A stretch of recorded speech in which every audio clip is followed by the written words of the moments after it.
नमस्कार दोस्तों, स्वागत है आपका द लॉ एडवाइस पर। मैं हूं अचल सिंह बुले और आज हम बात करेंगे सिविल मामलों की सबसे पहली और ज़रूरी चीज़ के बारे में, जिसे कहते हैं प्लेन ड्राफ्टिंग। अगर आप लॉ स्टूडेंट हैं या एक नए वकील हैं या फिर जानना चाहते हैं कि सिविल मुकदमे की शुरुआत कैसे होती है, तो यह वीडियो ज़रूर देखिए। प्लेंट क्या होता है? तो सबसे पहले प्लेंट होता क्या है, इसे समझते हैं। प्लेंट एक ऐसा दस्तावेज होता है जिससे सिविल केस की शुरुआत होती है। यानी जब किसी ने आपके सिविल अधिकारों का उल्लंघन किया है तो आप कोर्ट में एक औपचारिक शिकायत दर्ज करते हैं, जिसे प्लेंट कहते हैं। यह बताता है कि क्या हुआ है, कब हुआ है, किसके साथ हुआ है और आप कोर्ट से क्या राहत चाहते हैं। पहले ये बताओ दोस्तों कि आप में से कितने लोगों ने प्लेंट शब्द का नाम सुन रखा है।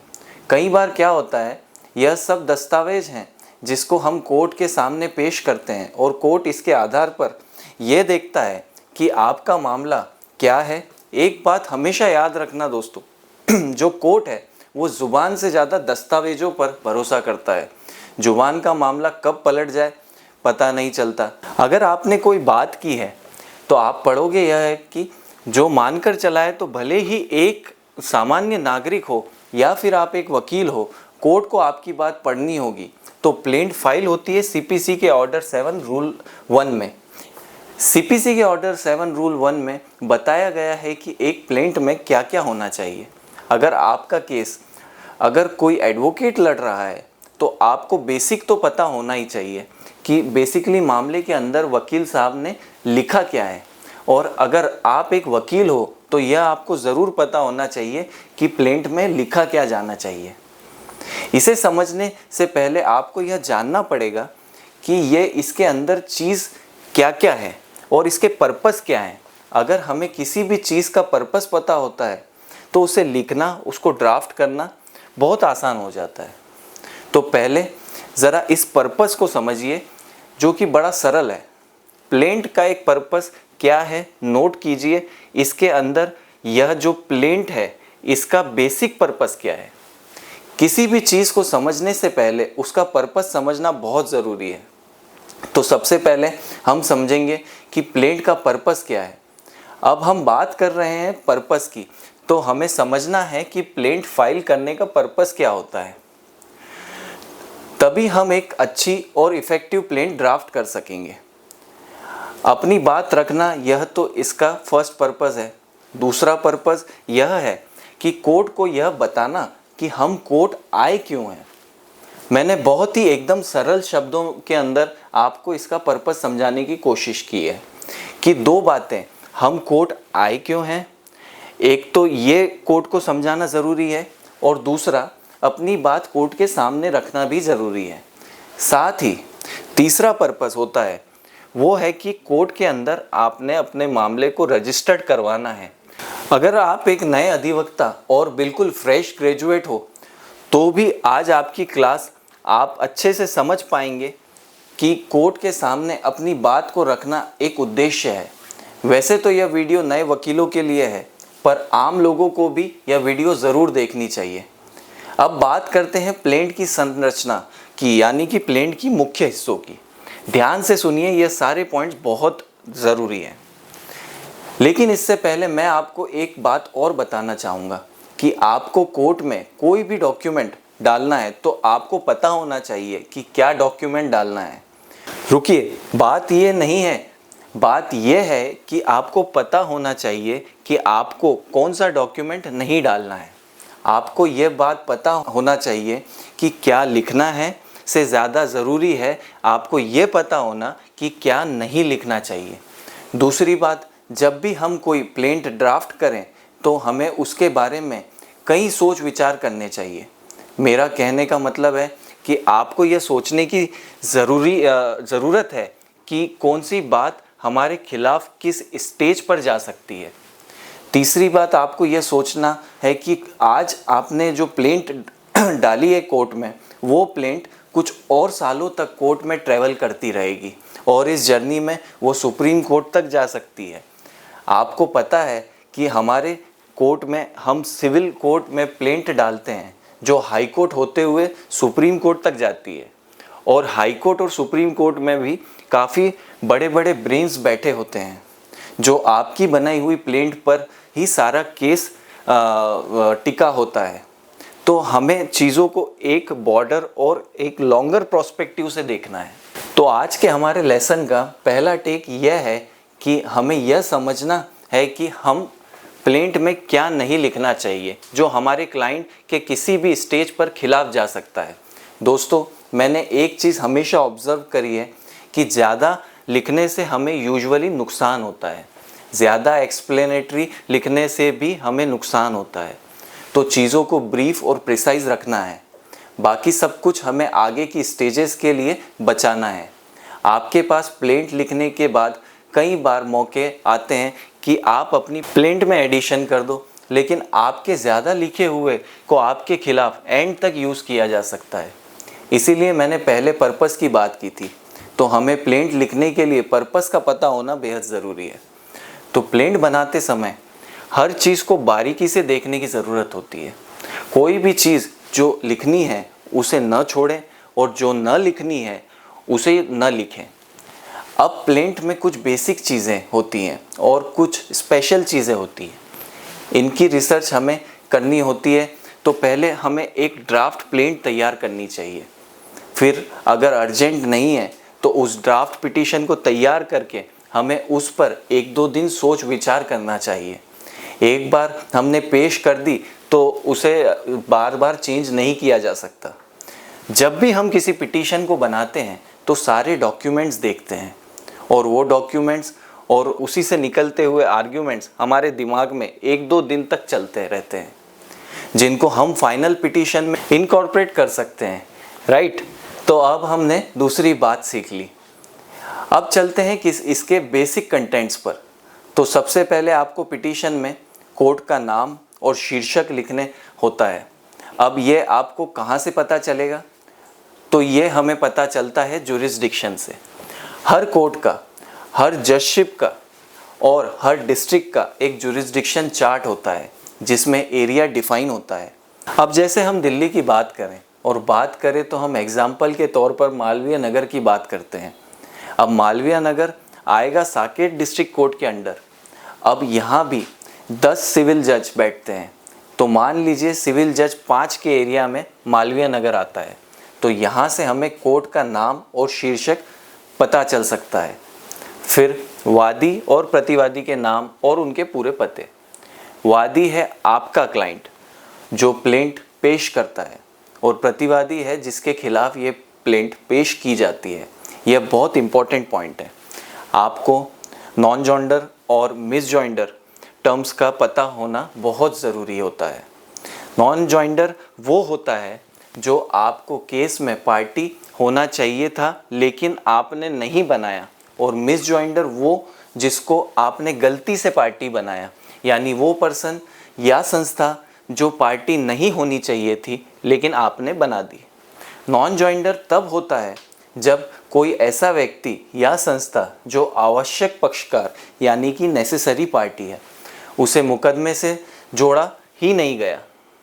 उदाहरण के लिए मान लीजिए एक मकान 2 भाइयों ने मिलकर बेचा, राम और श्याम, लेकिन खरीदार को सिर्फ राम ने धोखा दिया।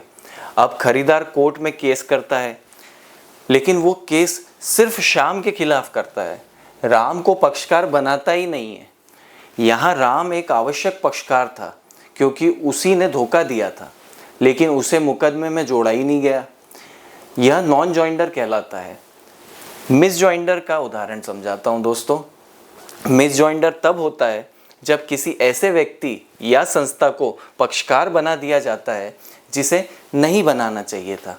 उदाहरण के लिए मान लीजिए कोई व्यक्ति अपने मकान में किराएदार के खिलाफ बेदखली का केस करता है, लेकिन गलती से उसे किराएदार के किसी रिश्तेदार को भी पार्टी बना देता है जो न तो वहाँ रहता है और ना ही उसका कोई लेन देन है। उस रिश्तेदार का इस विवाद से कोई लेना देना ही नहीं है, लेकिन फिर भी उसे पक्षकार बना दिया गया। यह मिस जॉइंडर कहलाता है।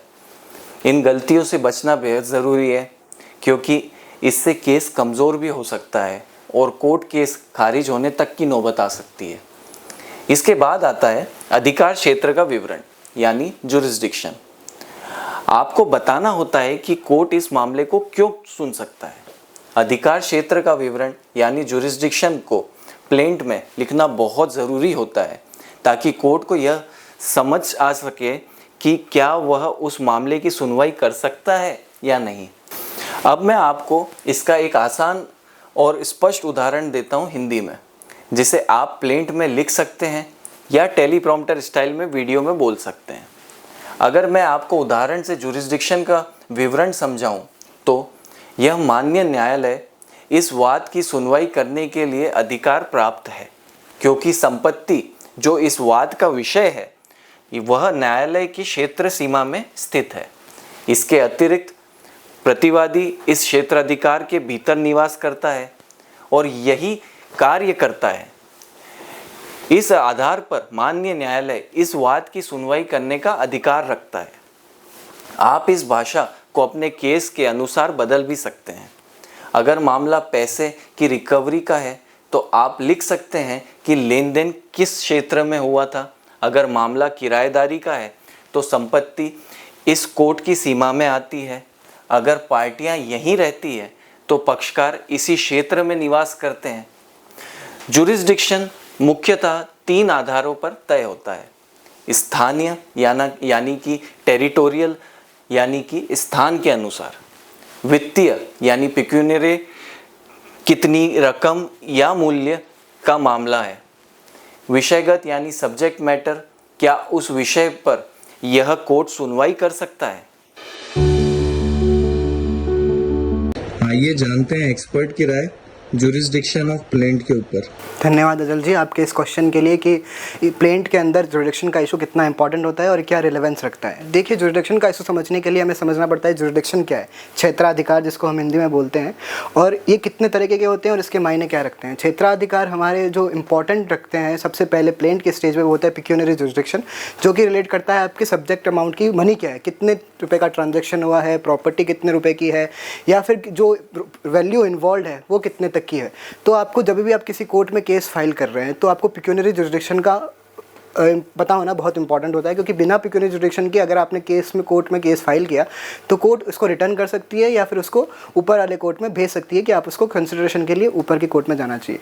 नाउ सेकंड आता है कॉज ऑफ एक्शन जुरिस्डिक्शन। जहाँ पे कॉज ऑफ एक्शन अराइज होता है मोस्टली वहीं के अंदर आपका प्लेंट फाइल होनी चाहिए। जैसे सेक्शन जो सीपीसी इंपॉर्टेंट रखती है प्लेंट के अंदर, सेक्शन 19 टू सेक्शन 20 ये बताता है कि आपका जुरिस्डिक्शन कहाँ लाई करेगा, कॉज ऑफ एक्शन क्या होगा और आपको कौन से कोर्ट में केस फाइल करना चाहिए। फॉर एग्जांपल के तौर पर अगर हम लेते हैं कि कोई प्रॉपर्टी का डिस्प्यूट है जो कि इंदौर में सिचुएटेड है, और उस प्रॉपर्टी का डिस्प्यूट जब हुआ तो दो पार्टी थी ए एंड बी, उनके बीच में ट्रांजेक्शन हुआ दिल्ली के अंदर।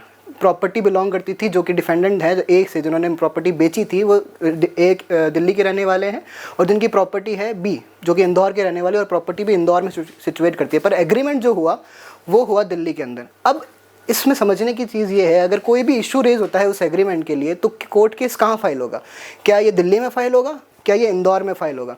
तो इसके लिए हमको सबसे इंपॉर्टेंट रखता है सेक्शन 20।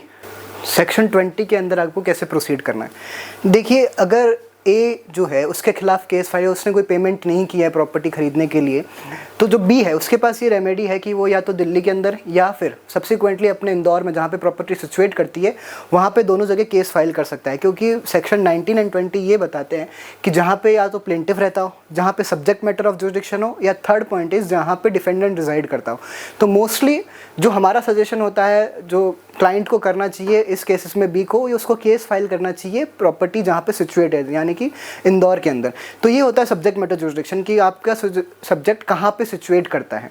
फिर इसके अंदर आते हैं special jurisdiction, original jurisdiction, and ये सारी चीज़ें होती हैं जो कि अगर आपकी प्लेंट खारिज हो जाती है 7/11 के अंदर, ऑर्डर 7 रूल 11 के अंदर, तो आप अपीलेट जुरिस्डिक्शन में जा सकते हैं, आप उसको अभी अपील कर सकते हैं, रिवीजन कोर्ट में जा सकते हैं जो कि हाई कोर्ट होता है, या फिर अगर आप लोअर कोर्ट में केस लगा था जैसे डिस्ट्रिक्ट कोर्ट से नीचे वाले कोर्ट्स में, तो आप डिस्ट्रिक्ट कोर्ट के पास भी इसमें जाया जा सकता है। मामले के तथ्य का मतलब क्या है। मामले के तथ्य वह हिस्सा होता है जहां वादी यानी कि प्लेंटिफ कोर्ट को पूरा घटनाक्रम विस्तार से समझाता है कि समस्या क्या है, कब कब क्या हुआ और कैसे उसे न्याय की ज़रूरत पड़ी। इस हिस्से में आपको क्या हुआ, कब हुआ, किसने किया, कैसे किया, ये सब स्टेप बाय स्टेप यानी क्रोनोलॉजिकल ऑर्डर में लिखना ज़रूरी होता है। क्या ज़रूरी है यह सब क्रोनोलॉजी में लिखना? बिल्कुल, क्योंकि कोर्ट को पहले पूरा घटनाक्रम समझाना होता है बिना किसी कन्फ्यूजन या उलझन के। अगर आप इधर उधर की बातें पहले लिख देंगे तो जज को असली मुद्दा समझाने में समय लगेगा और केस कमज़ोर लग सकता है। एक उदाहरण से समझिए कि वादी और प्रतिवादी पुराने परिचित हैं और उनके बीच व्यावसायिक संबंध है। दिनांक 15/6/2022 को प्रतिवादी ने वादी से 2 लाख रुपए उधार लिए, यह कहकर कि वह 1 माह में चुका देगा। यह कि राशि बैंक ट्रांसफर के माध्यम से दी गई थी, जिसका विवरण एनेक्सर ए में है। कई बार कहने के बावजूद प्रतिवादी ने राशि वापस नहीं की और टाल मटोल करता रहा। वादी ने दिनांक 1/9/2022 को एक कानूनी नोटिस भेजा, जिसका कोई जवाब नहीं आया। इसमें ध्यान रखने लायक बातें हैं, सिर्फ तथ्य लिखे हैं, बहस या कानून नहीं।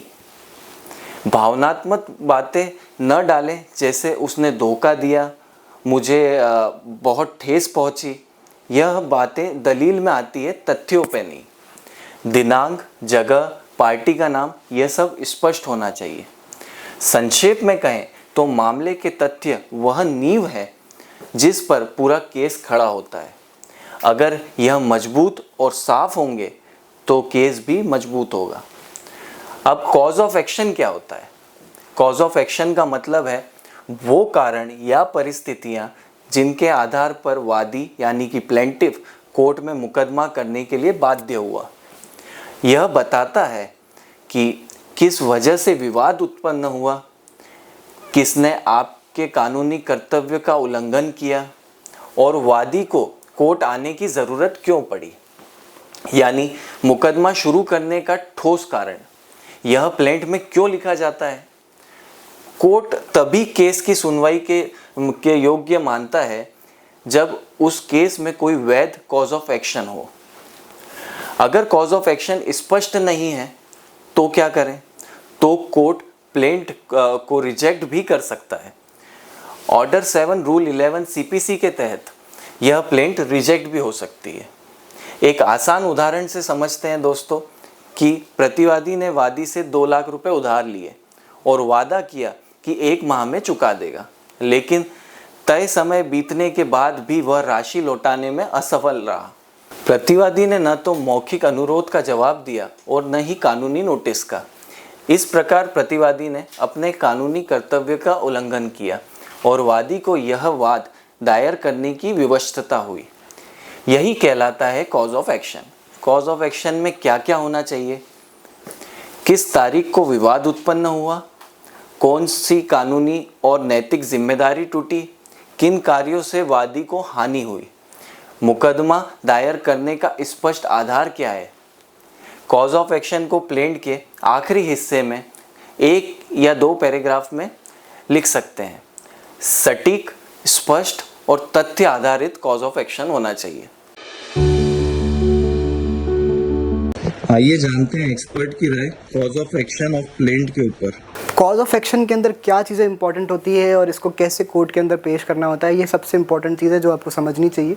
वो है कि आपका कॉज ऑफ एक्शन कौन सी डेट पे अराइज हुआ। जैसे कि अगर प्रॉपर्टी का केस था और प्रॉपर्टी का पेमेंट नहीं हुआ है, तो जैसे आज की डेट लेते हैं, आज को मुझे प्रॉपर्टी पेमेंट करनी थी और मैंने आज की डेट पर प्रॉपर्टी का पेमेंट नहीं किया है परचेज करने का, तो कॉज ऑफ एक्शन आज की डेट पर अराइज हुआ है। तो जैसे कि आज की डेट में मुझे प्रॉपर्टी परचेज करनी थी और उसका पेमेंट करना था, तो मैंने वो पेमेंट नहीं किया, तो 9 अप्रैल को कॉज ऑफ एक्शन अराइज होता है।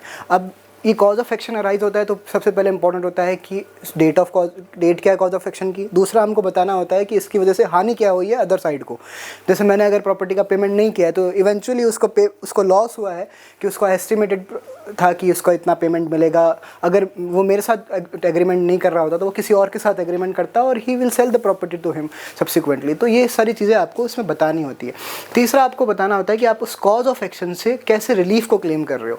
जैसे मैं ये रिलीफ, सामने वाली पार्टी मुझसे ये रिलीफ क्लेम कर सकती है कि मैंने अगर कॉज ऑफ एक्शन ये था कि मैंने उसकी प्रॉपर्टी परचेज़ नहीं की है ऑन ड्यू डेट, तो वो ये रिलीफ क्लेम कर सकता है कि या तो मुझे उसका पेमेंट किया जाए उसको, या फिर स्पेसिफिक प्रोविजंस एक्ट के अंदर वो ये इन्फोर्स करवा सकता है कोर्ट ऑफ लॉ में कि मैं उसकी प्रॉपर्टी परचेज़ करूँ।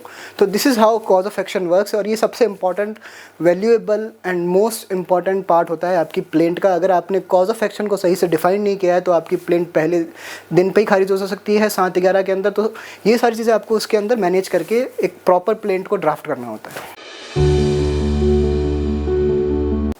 अब हम प्लेंट के सबसे महत्वपूर्ण हिस्से पर आते हैं, जिसे कहते हैं रिलीफ, यानी वादी कोर्ट से क्या चाहता है।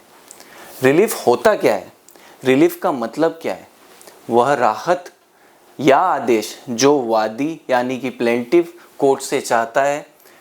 वादी ने प्लेंट में जो भी तथ्य और कारण बताए हैं, अब वो बताता है कि इन सब के आधार पर मुझे कोर्ट से यह चीज़ें चाहिए। तो हम क्या मांग सकते हैं कोर्ट से? रिलीफ कितने प्रकार के हो सकते हैं? वैसे तो मैं एक वीडियो रिलीफ पर ज़रूर बनाऊंगा, लेकिन अभी के लिए जैसे कि हम प्लेंट में रिलीफ डिस्कस कर रहे हैं, तो इसे ब्रीफ में जान लेते हैं कि इसे प्रेयर क्लॉज में भी कैसे कहते हैं। तो मुख्य रूप से 3 प्रकार से रिलीफ होते हैं। पहला मॉनेटरी रिलीफ, यानी कि मुआवजा, जिससे हम राशि या रुपए में कोर्ट के में काउंट कर सकते हैं। जैसे 2 लाख की रिकवरी हुई तो आप इसे राशि या रुपयों में काउंट कर सकते हैं। तो ये पहला हुआ। दूसरा इंजंक्शन यानी निषेधाज्ञा, जैसे प्रतिवादी को किसी कार्य से रोकना। जैसे कोई अथॉरिटी आपका मकान तोड़ना चाहती है तो उस अथॉरिटी को मकान तोड़ने से रोकना। तीसरा डिक्लेरेशन, यानी कि घोषणा के जैसे कोर्ट घोषित करे कि संपत्ति वादी की है। मान लीजिए कि आप किसी प्लॉट पर पोजीशन में हो पिछले 20 साल से, अब आपका एडवर्स पोजीशन का राइट क्रिएट हो गया, तो आप कोर्ट से कहेंगे कि आपको उसका मालिक बनाने की घोषणा करें। अब हम उदाहरण से समझेंगे कि रिलीफ पैराग्राफ कैसे लिखा जाता है। आपको लिखना है कि अंततः माननीय न्यायालय से विनम्र प्रार्थना है कि पहला, प्रतिवादी को आदेशित किया जाए कि वह वादी को 2 लाख रुपए ब्याज सहित अदा करे। दूसरा, प्रतिवादी को आदेशित किया जाए कि वह किसी भी प्रकार की जबरन वसूली या धमकी देने से परहेज करे। तीसरा, मुकदमे की लागत वादी को प्रदान की जाए। चौथा, न्यायालय उचित समझे तो अन्य कोई और राहत भी प्रदान करे। यह आखिरी वाली बहुत इंपॉर्टेंट पॉइंट होती है। मान लीजिए आपने कोई प्रेयर स्पेसिफिकली मेंशन नहीं करी, तो आपने अपने प्लेंट में यह एक दरवाज़ा खुला रखा है कि आप कोर्ट में अपने रिलीफ के समय का हिसाब से मांग सकते हैं। अब कुछ ज़रूरी बातें और समझ लेते हैं, जैसे कि रिलीफ को स्पष्ट और मांग के रूप में लिखें, जैसे आदेशित किया जाए। रिलीफ की मांग प्लेंट के अंत में एक अलग शीर्षक के तहत लिखी जाती है, जैसे कि प्रार्थना यानी कि प्रेयर या रिलीफ क्लेम्ड। कोई भी रिलीफ ऐसा न मांगे जिसे कोर्ट देने के योग्य न हो, जैसे माफ़ी मंगवाने का आदेश इत्यादि। अगर आपको एग्जैक्ट रिलीफ तय करने में कठिनाई हो तो प्लेंट के अंत में यह लाइन ज़रूर जोड़ें कि वादी को अन्य कोई और उचित राहत भी प्रदान की जाए जैसा न्यायालय उचित समझे। यह लाइन एक सेफ ऑप्शन होता है, जिससे कोर्ट को अपने विवेक से निर्णय देने की गुंजाइश मिलती है। प्लेंट का आखिरी पॉइंट है वाद मूल्यांकन, वैल्यूएशन ऑफ सूट। क्या होता है वैल्यूएशन ऑफ सूट? क्या होता है दोस्तों? वाद मूल्यांकन यानी कि आप अपने मुकदमे की मॉनेटरी वैल्यू तय करते हैं, जिस आधार पर कोर्ट तय करता है कि कौन सी अदालत में मुकदमा दाखिल होगा, यानी पिक्यूनरी जुरिस्डिक्शन, कितनी कोर्ट फीस लगेगी। जैसे उदाहरण के तौर पर इस वाद का मूल्यांकन 2 लाख रुपए मात्र किया गया, तो उसी के अनुसार उसकी 100 कोर्ट फीस भी वादी द्वारा अदा की गई। ध्यान रखें कि रिकवरी सूट में वाद्य मूल्य वही होगा जितनी रकम आप मांग रहे हैं। डिक्लेरेशन प्लस इंजंक्शन वाले मामलों में कोर्ट फीस राज्य के स्टाम्प एक्ट पर निर्भर करती है। गलत मूल्यांकन से प्लेंट रिजेक्ट भी हो सकती है, तो आपको बाद में डेफिसिट कोर्ट फी जमा करनी पड़ सकती है। अब हम आते हैं सत्यापन यानी वेरिफिकेशन और हस्ताक्षर यानी सिग्नेचर पर। वेरिफिकेशन क्या होती है दोस्तों? वेरिफिकेशन का मतलब है वादी कोर्ट को यह शपथ पूर्वक बताता है कि प्लेंट में दिए गए तथ्य सही है। यह प्रक्रिया सीपीसी के ऑर्डर 6 रूल 15 के तहत अनिवार्य होती है। वेरिफिकेशन का उदाहरण भी जान लीजिए। तो आपको लिखना है कि सत्यापन यानी कि वेरिफिकेशन, मैं सो एंड सो वादी पुत्र सो एंड सो निवासी सो एंड सो यह सत्यापित करता या करती हूँ कि उपरोक्त प्लेंट में वर्णित तथ्य मेरे अपने ज्ञान और विश्वास के अनुसार सत्य एवं सही है।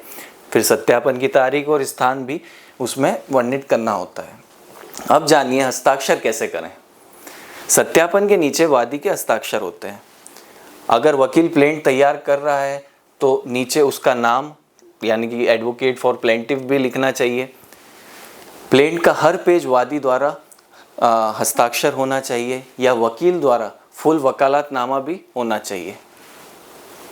वेरिफिकेशन सिर्फ एक फॉर्मेलिटी नहीं, अगर इसमें गलत जानकारी पाई जाती है तो वह सेक्शन 340 सीआरपीसी के तहत कार्रवाई की वजह बन सकता है। दोस्तों, प्लेंट पूरा हुआ। आपके प्लेंट के सभी ज़रूरी हिस्से हो गए हैं, जैसे कि शीर्षक और पक्षकार का विवरण, अधिकार क्षेत्र, मामले के तथ्य, कॉज ऑफ एक्शन, रिलीफ, वाद मूल्यांकन व कोर्ट फीस, सत्यापन और हस्ताक्षर। दोस्तों, अब अच्छी ड्राफ्टिंग के लिए टिप्स भी ले लो। कुछ टिप्स नोट कर लीजिए, जैसे कि वाक्य छोटे और स्पष्ट रखें, बहुत ज़्यादा लीगल भाषा न घुसाएं, तथ्य और सबूत को अलग अलग रखें, हर पैराग्राफ में एक ही बात करें, ज़्यादा नहीं घसीटें।